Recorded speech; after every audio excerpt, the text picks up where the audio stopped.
नमस्ते मित्रों, मेरा नाम है राकेश कोटड़िया। जैसा कि आप जानते हो कि मैं टीचर हूँ, 10 साल से ध्यान प्रक्रियाओं से जुड़ा हुआ हूँ। तो ध्यान योग के विषय में मैंने 300 बुक पढ़ी हुई है।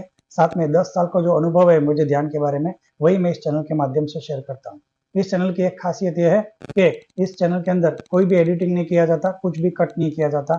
जो मेरे दिमाग और दिल से जो वाक्य निकलते हैं, वो परमात्मा की इच्छा से जो वाक्य निकलते हैं, वही मैं डायरेक्टली आप तक जैसे लाइव परफॉर्मेंस कैसा होता है उस तरह से पहुंचाने की कोशिश करता हूँ। तो आज का हमारा विषय है और आज का हमारा एपिसोड नंबर है 331। तो इसके अंदर हम चर्चा करेंगे कि ध्यान के वक्त हमें बहुत सारे विचार आते हैं, उनको कैसे रोके। असल में वेदों शास्त्रों का जो मैंने अध्ययन करके जाना है, जो समझा है, उसका एक निचोड़ है कि दुनिया में सिर्फ 3 ही तत्व है। हमें लगता है दुनिया में बहुत सारी चीजें हैं, कितने सारे इंसान हैं, कितने सारी वस्तुएं हैं, कितनी सारी नदियां हैं, पहाड़ है, ग्रह नक्षत्र सब कुछ है। लेकिन वेदों का अगर हम समझे, वेदों का माने, ऋग्वेद के अंदर पुरुष सूक्त के अंदर बहुत ही अच्छा वर्णन आता है। और उसके अंदर उसके साथ उपनिषद भी अगर आप पढ़ते हो, 108 प्रकार के उपनिषद है। पहले तो 1008 उपनिषद थे, लेकिन बाद में किसी धार्मिक कारणों की वजह से बहुत सारे उपनिषद नष्ट कर दिए गए। लेकिन अभी 108 उपनिषद मौजूद है। तो सारे उपनिषद पढ़ने के बाद, वेदों शास्त्रों का अध्ययन करने के बाद, ये भगवद गीता के अंदर भी आता है। और दुनिया में सिर्फ 3 ही तत्व मौजूद है। आप कहोगे कौन से 3 तत्व? ये 3 तत्व के ही हम विचार कर सकते हैं। असल में 3 तत्व के लिए कोई विचार ही नहीं। तो आप कहोगे मेरे तो माइंड में कितने सारे विचार मौजूद है। असल में वेदों शास्त्रों के हिसाब से 3 ही तत्व मौजूद है जिसके विचार किया जा सकता है। तो कौन से विचार है, कौन से 3 तत्व है? तो 3 तत्व वेदों के हिसाब से देखा जाए तो 3 है। वो 3 इस तरह से है। एक तो हम खुद, मैं, जो मैं, मेरे बारे में भी विचार कर सकता हूँ। तो एक मैं हूँ। दूसरा, मेरे अलावा जो कुछ भी है, यहाँ मेरे शरीर से निकलने के बाद जो कुछ भी है, चाहे मेरी फैमिली हो, मेरे दोस्त हो, पशु पक्षी हो, जीव जगत हो, या पूरा ब्रह्मांड हो, तो ये दूसरा तत्व। तो एक होता है मैं, दूसरा होता है प्रकृति। 2 तत्व हो गए। पर अगर हम सोच विचार के कॉमन सेंस से हम देखें कि मैंने ये प्रकृति नहीं बनाई है, प्रकृति को बनाने वाला मैं नहीं हूँ, एकदम आसानी से समझ में आ जाता है। प्रकृति कुछ और है और मैं कुछ और हूँ। मैं और प्रकृति अलग अलग है। तो प्रकृति को बनाने वाला कौन है, वो हमें नहीं पता। और दूसरा, मुझे बनाने वाला कौन? तो आप कहोगे मम्मी पापा से ही तो आप बने हो, तो मम्मी पापा को बनाने वाला कौन? इस तरह सारे समस्त जीव जंतुओं को, सारे पशु पक्षियों को बनाने वाला भी कोई एक मौजूद है। तो दुनिया में 2 ही तत्व है। एक तत्व है मैं, जो जीवंत है, और दूसरा तत्व वो कि जो निर्जीव है। तो जो निर्जीव सृष्टि है और जो सजीव सृष्टि है, जो हर सजीव अपने आप को मैं मानता है, तो मैं और पूरी दुनिया, उस पर सारी पब्लिक आ गई, सारे लोग आ गए, आपके सारे रिलेटिव आ गए।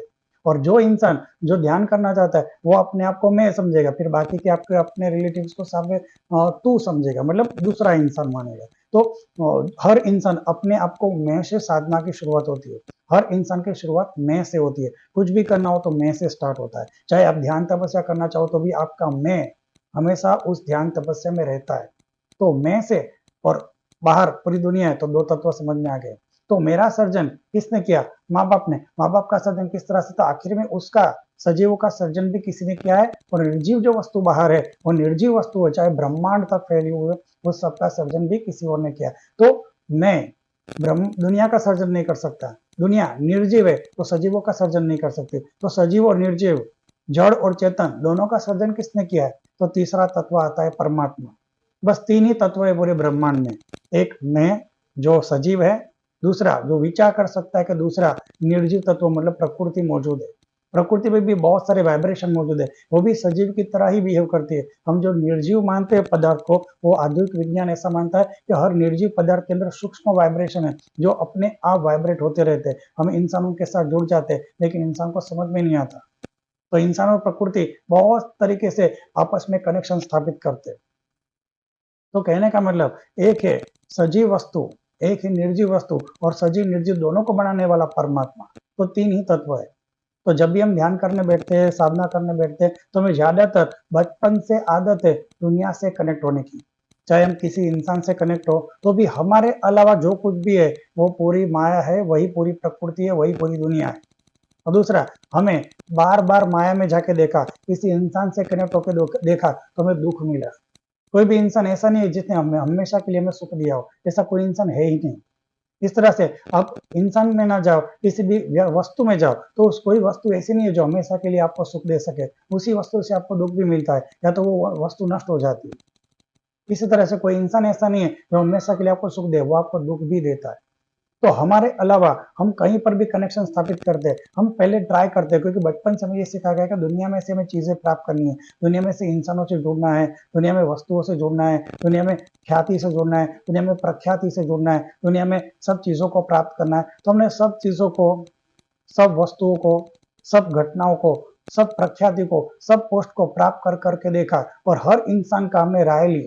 गरीब से गरीब इंसान को भी जाना कि जो चीजें प्राप्त की तो भी उस चीज के द्वारा उसको थोड़े क्षण मात्र के लिए सुख मिला, बाकी वही चीजों का उसको दुख भी मौजूद है। इस तरह से हर लेवल पे करोड़पति इंसान के बारे में सोचे तो भी इतना सुख प्राप्त करने के बाद भी उसके मन में शांति नहीं है। तो प्रॉब्लम कहाँ है? आगे करोड़पति क्यों नहीं सुखी हो जाता? क्योंकि आनंद की कमी है। सुख आनंद नहीं ला सकता, लेकिन आनंद जरूर सुख ला सकता है। तो हम पहले बचपन से ये सिखा गया है कि हमें ये प्राप्त करना चाहिए, हमें ये प्राप्त करना चाहिए, क्योंकि बचपन से हमारी आदत है कि दुनिया में से प्राप्त करना, क्योंकि हमारे अलावा कहीं और आनंद है। हमारा मन कैसा सोचता है कि मेरे अलावा कहीं और आनंद है, अगर वो चीज मिल जाती है, अगर वो व्यक्ति मिल जाता है, अगर वो प्रतिष्ठा मिल जाती है, अगर वो पद मिल जाता है, तो आनंद की प्राप्ति होती है। तो जैसे वो चीज मिलती है तो टेम्पररी आनंद रहता है, फिर उसी पद का, उसी प्रतिष्ठा का, उसी व्यक्ति के जुड़ने का, उसी के साथ चीजों को जोड़ने का, उसका आनंद धीरे धीरे धीरे धीरे धीरे कम होता है। जैसे कि आपको बताता हूँ, आपको अगर रसगुल्ला अच्छा लगता है, तब पहले रसगुल्ला खाते हो बहुत आनंद मिलता है, फिर दूसरा रसगुल्ला खाते हो तो 90% आनंद मिलता है, फिर तीसरा खाते हो तो 80%, फिर चौथा खाते हो तो 50%, फिर पेट भर जाता है रसगुल्ला से, और कोई कहते हैं रसगुल्ला लोगे क्या, तो हम कहते हैं नहीं, अब उससे उपकार है, मतलब ऐसी उल्टी हो जाएगी। तो कहने का मतलब दुनिया का जो आनंद है पहले 100% मिलता है, फिर धीरे धीरे धीरे धीरे धीरे कम होते जाता है। इसमें कोई वृद्धि नहीं होती, हमेशा कम होता है। किसी इंसान से जुड़ने के लिए पहली बार जबरदस्त आनंद है, लेकिन उस इंसान के साथ जुड़ने के बाद उसका आनंद धीरे धीरे धीरे धीरे कम हो जाता है। तो ये हम सबका अनुभव है कि बाहर की चीजों से जुड़ते हैं तो अनुभव धीरे धीरे धीरे धीरे स्ट्रेस्ड होता है, फिर धीरे धीरे धीरे धीरे कम हो जाता है। यही हमारा अनुभव है। तो हम क्या करते हैं, इस इंसान में से आनंद नहीं मिला तो जरूर उस इंसान में से आनंद मिलेगा, उसके साथ जुड़ते हैं, फिर भी धीरे धीरे धीरे कम हो जाते हैं। इस वस्तु से आनंद नहीं मिल रहा है तो उस वस्तु में आनंद मिलेगा, तो उस वस्तु को प्राप्त किया तो भी धीरे धीरे धीरे आनंद कम हो जाता है। तो पूरी प्रकृति ही ऐसी है, हम अगर कहीं पर भी जुड़ते हैं तो आनंद सर्वश्रेष्ठ होता है, फिर धीरे धीरे धीरे धीरे कम हो जाता है। तो ऐसा कौन सा आनंद है जहाँ पे प्राप्त करने के बाद वो आनंद कम ही ना हो, सतत बढ़ता ही जाए, सतत बढ़ता ही जाए। तो आनंद क्या है? तो हमें ध्यान के अंदर इतने सारे विचार क्यों आते हैं? क्योंकि हम गलत जगह पे अपने माइंड को लगाया हुआ है, गलत जगह पे माइंड लगाने की वजह से उसके विचार आते हैं। जब उसके विचार आते हैं तो हमारा आनंद धीरे धीरे कम हो जाता है। तो जब हम ध्यान करते हैं, जब भी प्रार्थना करते हैं, जब भी तपस्या करते हैं, तो हम अपने आप से जुड़ जाते हैं। अब अपने आप से जुड़ते मतलब क्या? जब हम आनंद मिलता है, जैसे कोई व्यक्ति हमें मिला नहीं, या फिर कोई वस्तु नहीं मिली, तो हमारा मन सतत एक्टिव होता रहता है जब तक वो चीज नहीं मिल जाती। और जैसे कोई चीज मिल जाती है हमारा मन एकदम शांत, एकदम रिलैक्स हो जाता है। जब मन रिलैक्स हो जाता है, जब शांत हो जाता है, तब आपके अंदर से आनंद प्रकट होता है। तो आपने देखा ध्यान से, जैसे आपको कोई चीज मिलती है, जैसे आपको कोई व्यक्ति मिलता है, तो तुरंत आपका माइंड ब्लैंक हो जाता है और आपके अंदर से आनंद की धारा निकलने लगती है। तो मतलब आनंद कोई व्यक्ति नहीं है, आप किसी चीज पे डिपेंड हो कि वो चीज मिले, तब आपका माइंड शांत हो, जब शांत हो तब आपके अंदर से आनंद निकलता है। तो किसी और के चीज पे डिपेंड रहने की क्या जरूरत, किसी और व्यक्ति पे डिपेंड रहने की क्या जरूरत, किसी और वस्तु, सत्ता, पद पे डिपेंड रहने की क्या जरूरत है? जब आपका माइंड ही आप शांत कर डालोगे तो आपके अंदर से आनंद अनलिमिटेड स्रोत बहने लगे, क्योंकि आपके अंदर ही आनंद है। अब आप कहोगे आपके अंदर आनंद क्या है? वो परमात्मा का अंश, जो खुद परमात्मा है, वो परमात्मा का एक अंश आपके अंदर शुद्ध और पवित्र आत्मा है, वही आपके अंदर आनंद का स्रोत है। अब आनंद के स्रोत तक कैसे जाए? तो आनंद के स्रोत तक जाने के लिए हम प्रकृति से जुड़ते हैं तो हमें हमेशा घटता हुआ आनंद मिलता है। लेकिन जब हम अपने ही अंदर जाते हैं, अब अपने अंदर जाने का मतलब क्या? जब बाहर से डिस्कनेक्ट हो जाए तो ही तो स्रोत है। या तो इस तरह से आपको समझाता हूँ, जैसे कि आपने कोई भी स्विच लगानी हो तो यहाँ पे प्लग लगा सकते हो, या तो वहां प्लग लगा सकते हो। तो आपको चार्जिंग करना, इसमें प्लग लगाओगे तो उसमें नहीं लगा सकते, अगर उसमें प्लग लगाओगे तो उसमें नहीं लगा सकते, तो एक ही जगह पे प्लग लगेगा। तो हमारे अंदर परमात्मा ने चित्त शक्ति दी हुई है, मतलब एक मन की शक्तियां दी हुई है, जहाँ पे मन स्थिर हो जाता है। जहां मन स्थिर होता है वहीं से आनंद ग्रहण करता है। तो मन दुनिया में स्थिर हुआ, व्यक्ति में स्थिर हुआ, किसी घटना में स्थिर हुआ, तो वहां से आनंद खींचने की कोशिश करता है हमारा मन। लेकिन दुनिया में घटता हुआ आनंद है। तब क्या करेंगे? ध्यान करेंगे तो हम प्रार्थना करेंगे, ध्यान करेंगे तो क्या करेंगे? दुनिया से डिस्कनेक्ट होते हैं। और जैसे दुनिया से डिस्कनेक्ट होते हैं तो हमारा मन परमात्मा में लग जाता है, क्योंकि दो ही तो अवस्था है, दो ही तो चीज है। एक तीन चीजें हैं, एक मैं हूं, एक दुनिया है, एक परमात्मा है। तो अगर मैंने दुनिया से डिस्कनेक्शन स्थापित कर लिया तो मेरा कनेक्शन ऑटोमेटिक परमात्मा से हो जाता है। तो जैसे परमात्मा से कनेक्शन हो जाता है तो आत्मा परमात्मा का कनेक्शन होता है। ये सूक्ष्म प्रक्रिया हमें इजीली समझ में नहीं आएगी, एक दिन ध्यान करने से कुछ नहीं होता। तो जैसे हम ध्यान करते हैं तो हमारा दुनिया से जैसे ही डिस्कनेक्शन होता है तो मन स्थिर हो जाता है। जैसे ही मन स्थिर होता है, दुनिया में नहीं है तो वो परमात्मा में अपने आप लग जाता है। आपको परमात्मा में दिमाग लगाने की जरूरत नहीं, वो अपने आप लग जाता है। जैसे आपको बताओ कि मेरे हाथ में बॉल हो, तो बॉल सतत पृथ्वी के पास जाना चाहता है, क्योंकि पृथ्वी से बना हुआ वो पदार्थ है। तो अगर छोड़ेंगे तो सीधा पृथ्वी की ओर जाएगा, आकाश की ओर नहीं जाएगा, क्योंकि पृथ्वी से बनी हुई चीज पृथ्वी के पास पहुंचती है। इस तरह से हमारे अंदर शुद्ध और पवित्र आत्मा है, वो परमात्मा का अंश है। तो जैसे ही आप दुनिया से उसका संपर्क तोड़ते हो तो आत्मा सीधी अपने शुद्ध और पवित्र आत्मा परमात्मा से जुड़ जाती है। आपको प्रयत्न नहीं करना पड़ता। अगर आप प्रयत्न करते हो तो गड़बड़ होती है।